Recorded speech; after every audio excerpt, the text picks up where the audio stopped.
A seasoned look at seasoned. Hello dear learners. Today, we're diving deep into a word that you might have come across in various contexts. Seasoned. By the end of this video, you'll understand its meanings and how to use it confidently in your conversations. When you first hear the word seasoned, you might think of cooking. In cooking, to season something means to add flavor to it, often using spices, herbs, or salt. For instance, a chef might say, "I seasoned the chicken with some rosemary and thyme." In this context, seasoned refers to the act of enhancing the taste of the chicken. Beyond the kitchen, seasoned has another meaning that's quite different but equally fascinating.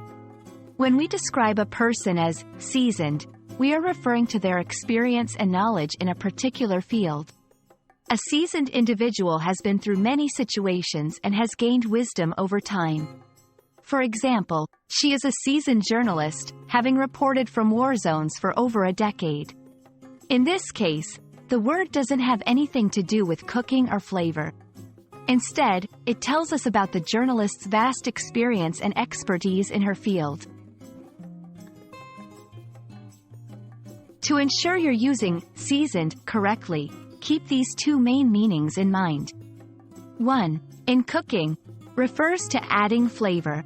2. Describing people or sometimes objects, indicates experience or maturity.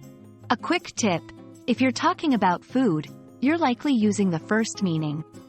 If you're talking about a person's experience or an object that has been through a lot, you're probably using the second meaning.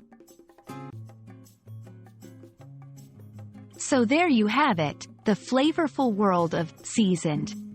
Whether you're spicing up your food or describing someone's rich experiences, this word has got you covered. We hope this video has added some seasoning to your vocabulary. Keep learning, and until next time, stay curious.